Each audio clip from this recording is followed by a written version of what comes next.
Every 100 years, the forces of good mysteriously start to weaken. Thus, the power of Dracula starts to revive itself. His power grows stronger and stronger every 100 years. Dracula has revived many times. However, his sinister actions have been consistently thwarted by the Belmont family. It's been 100 years since the last confrontation between Dracula and the Belmont family, but now, the serenity of Transylvania is being threatened by destructive forces. On a dark and eerie night, Dracula rose from his grave to unleash his destructive power over the countryside. Once again, Simon Belmont is called upon to destroy Dracula. With only his whip and courage, he sets out to restore peace to Transylvania.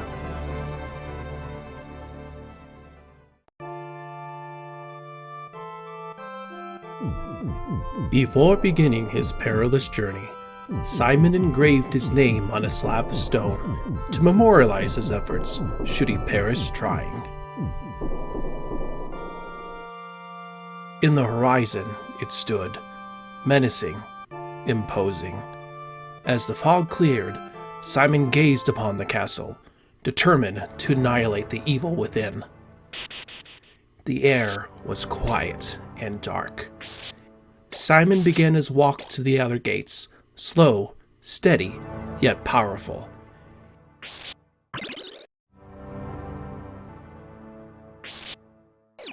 He composed his nerves for just a moment, then jumped. As the drawbridge raised behind him, he knew his only fate was to conquer or die trying.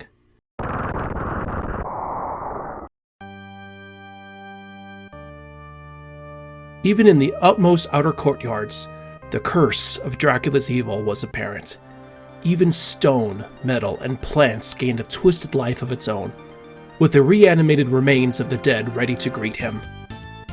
This did not frighten Simon in the slightest. It was the sacred duty of his family name, the Belmonts, to extinguish this evil whenever it reared its ugly head. Simon was indeed well trained in the skills of his ancestors, with his divinely imbued whip, the vampire killer. Scattered all around Dracula's domain were also the trapped souls of his victims within candlesticks. As Simon struck these, the souls released their gratitude in the form of more divine weapons, like the mighty axe and the holy cross. Simon was here as their agent of vengeance.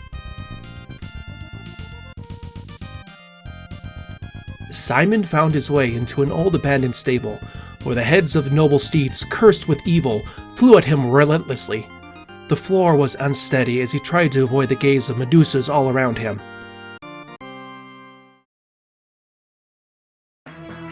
Simon came near the end of the stable when suddenly the Rodane appeared, a fierce equestrian warrior perched atop a fire-breathing mount.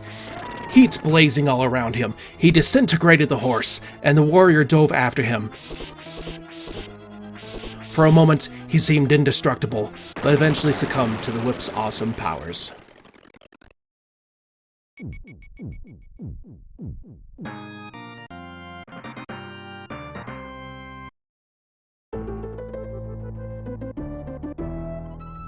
As Simon looked at the way before him, he knew that he would need the help of angels to even get near the castle where the evil one lay hidden.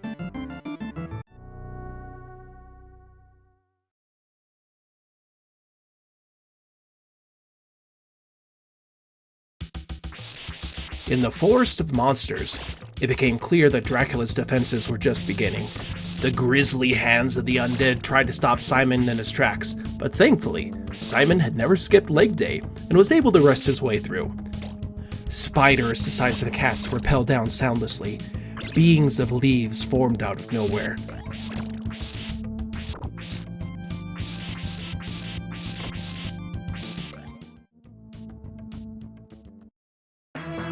The most fearsome being by far, though, was the Medusa. Her living tendrils of serpentine hair swarmed everywhere, striking at our hero with deadly precision. Simon felt his being slowly turn to stone as he managed to land one last mighty blow.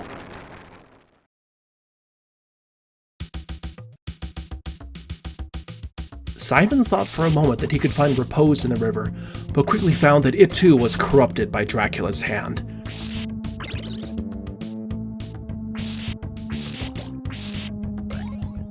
As if possessed by an unseen entity, the river violently reversed course back and forth, slowing Simon's march.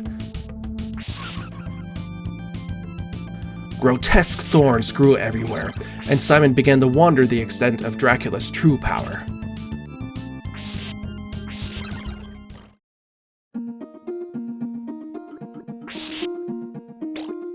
The river led to the entrance of a cave, a relatively quiet place. Simon felt it could help him progress more undetected. It seemed, however, that even the rock formations in the ceilings waited as sentinels to fall upon him. Malice had infected the very clay of the earth, clinging to life even as Simon shattered them to pieces.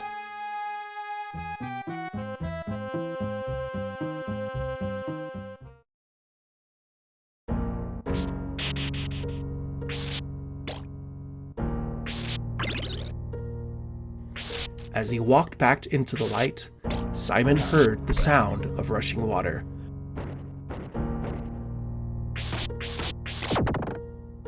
Climbing steadily, waterfalls poured from up above. Simon wondered from whence it came.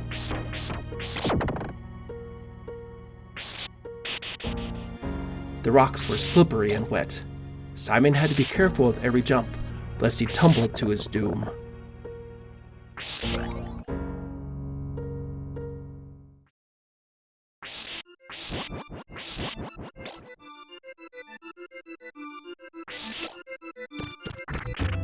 The water sprang from an ancient civilization, now covered in the depths. Only monsters remained in this desolate place. Like an insect on a leaf, they tried to spray him down.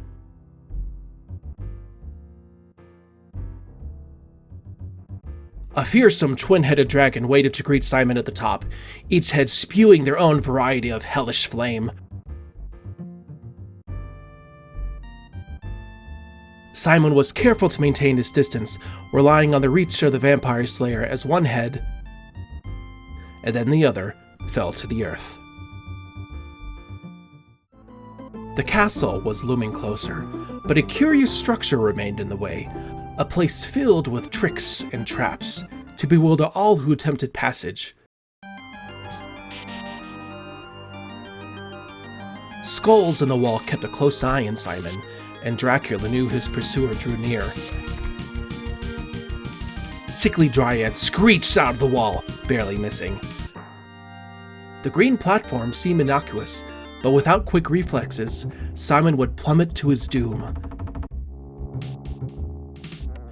The manor was filled with skeletons, seemingly the undead victims of the vicious man-eater, a slithering beast within a giant skull, who sought to slurp up Simon with its slimy tongue. The falling rocks made dispatching this monster a trying task, but not too much so.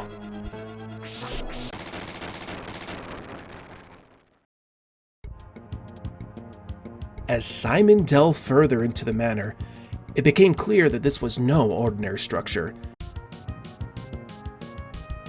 It became impossible to know which way was up, which way was down, or any way in between. The floors themselves were unstable, attempting to smash him from below. Perhaps the shifting was Dracula's attempt to make Simon question his very sanity, but he kept marching, one step at a time.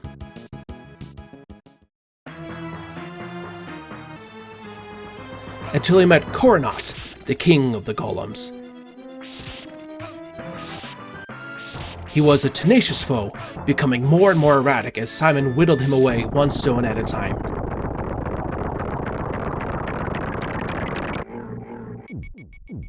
At last, he finally found his way out of that mad place.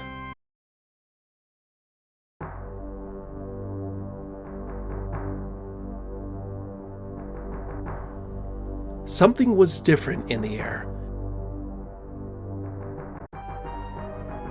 Simon could feel a twinge of panic from the castle walls as he drew closer.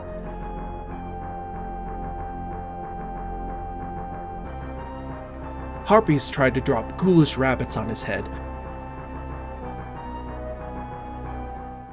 but Simon felt this was a relatively calm place, a small bit of respite before the even greater dangers ahead.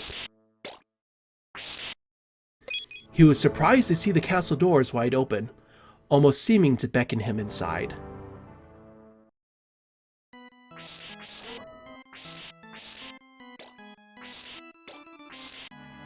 So, the son of Trevor Belmont has arrived at last. Forgive my rudeness in not being present to greet you personally, but I've gathered this does not appear to be a cordial visit. Fear not. My servants will be most eager to attend to your every need.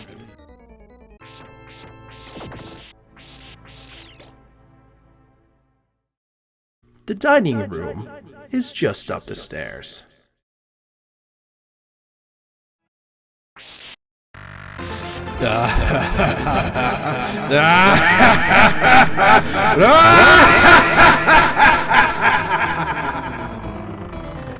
The chandelier seemed to move independently, animated by evil itself. Dancing poltergeists weaved around the ballroom. Simon politely declined their invitations. He jumped on the table, only to find that even the very furniture was cursed with life. At the top of the ballroom, a feeling of dread began to set in. A pair of dancing specters swooped around the hall. They seemed to have a mutual interest in the art of fencing and attempted to cut Simon down to size. With deft footwork, he had the last dance and made his way to the library.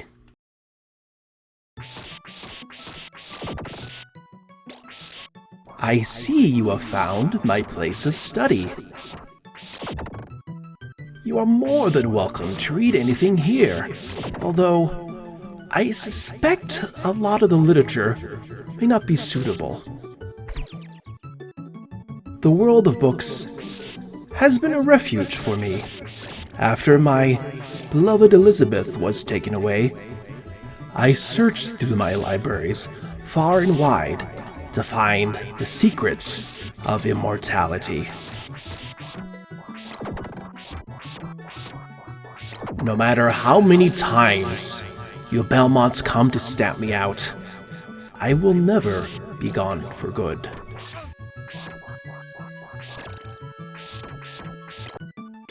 The literature was indeed not very friendly to Simon, flying at him from all directions. Some chose to fly at a more leisurely pace, allowing him passage across dangerous chasms. Further on, Simon found some rather unsettling and lifelike artwork. Simon again politely declined. Encased in glass, Simon encountered a fearsome-looking knight. I am Sir Dracula. You shall not take one step closer to my master. The knight had unbelievable strength, and Simon was almost overcome by his flaming axe. At the brink of death, Simon carefully came to understand his foe's movements, and even when the knight pulled out a nimble sword, it was not enough to overcome the mighty vampire slayer.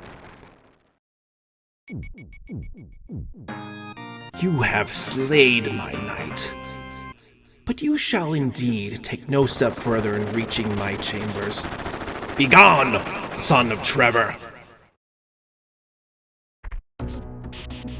I offer you food, dancing, pleasurable company, knowledge, and yet you still persist. I can no longer afford any more luxuries. This is a place for you to die, Simon Belmont. I have no more to say. This dungeon was indeed a place of torture. There was no pretension in this place, not even the outward appearance of welcome. Simon had to get out as quickly as he could. Instruments of torture were everywhere. One misstep would lead to an ignominious death.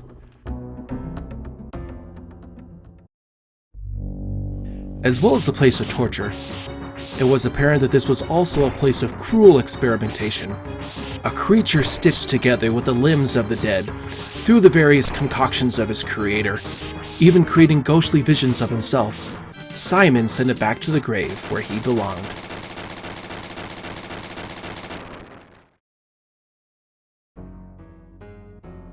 I have trapped many souls in my vault, all consumed with the vice of greed. I know you are not a person of greed. So my final offer to you today is to simply take what you can carry and leave this place. A mere handful could get you anything you want in this world. It seems I cannot halt you in your pursuit, and you will suffer for your insistence. No treasure in this world could sway Simon from the righteousness of his quest. Although there was more wealth than the human mind could fathom, the evil of Dracula was simply too great to allow in the world, and Simon supposed that by even taking one gem, he and his family would undoubtedly be cursed for all time. As he neared the exit, the golden hordes formed together to become Dracula's favorite form. However, it was just as fragile as the small pieces holding it together.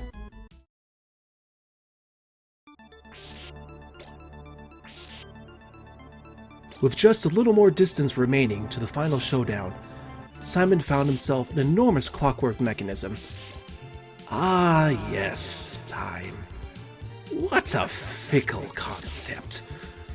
Whatever happens this night, long after your flesh rots in the ground, I will remain constant. Of that, I promise.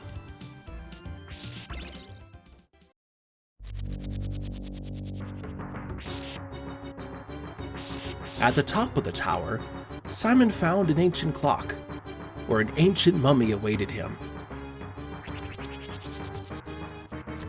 It seemed that he too, like Dracula, sought a way to find immortality, but had sadly wrapped all that was once human in his pursuit.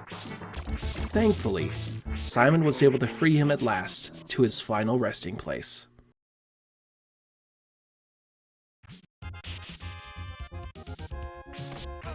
As Dracula's tower loomed before him, Simon truly began to feel exhausted. He had already overcome so much, but he didn't know if he had the strength to persist. Yet, the strength of his bloodline surged within him. He knew he only had to keep walking, to just keep putting one foot in front of the other, even as everything began to crumble beneath his feet. Your foolish, arrogant pursuit ends here! Turn away now, or death will be the least of your concerns.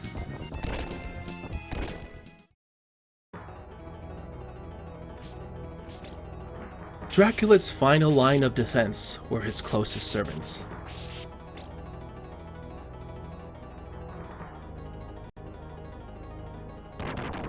The Slagra, reanimated from the bones of ancient beasts, was a deadly foe, with alarming, confusing weaponry that Simon hadn't seen before.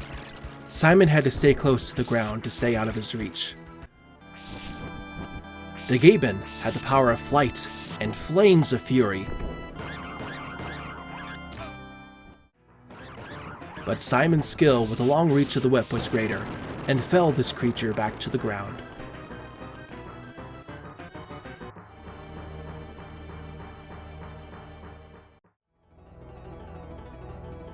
Simon knew he was getting oh so very close, but a cold shiver began to run down his spine. Death himself had arrived, subservient to Dracula's very command. Scythes of death struck our hero to the very core of his soul.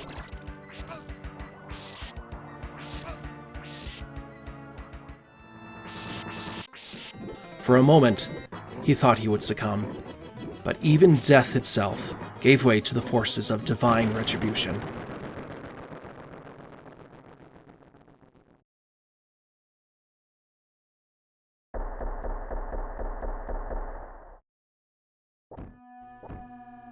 At last, at the very highest point of the castle, Simon reached the very reason for his journey, the very calling of his family name.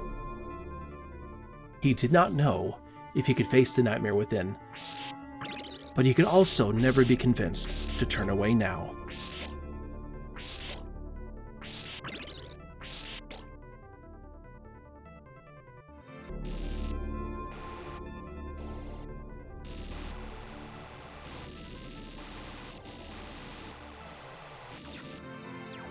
It seems that not even death can stop a Belmont. It does not matter. When I am through with you, your soul will be prisoned here for eternity.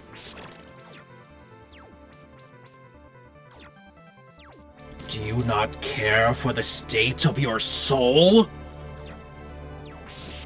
I cannot spare your flesh, but pledge your allegiance. Join me now, and we will defy the heavens as one.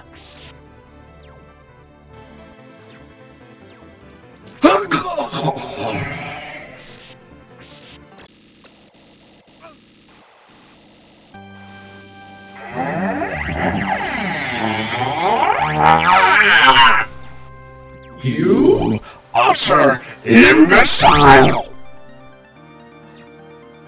I am Dracula, the Immortal!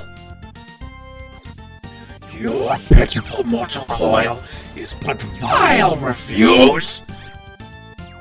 You dare defy the Prince of Darkness?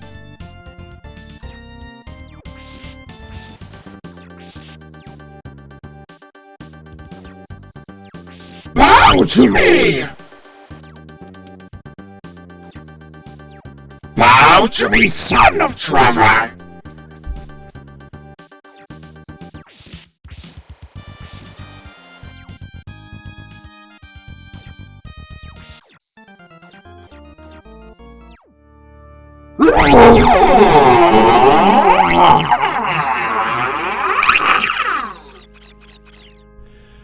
As divine light poured in to send Dracula back to the underworld, Simon breathed a sigh of relief that it was over at last.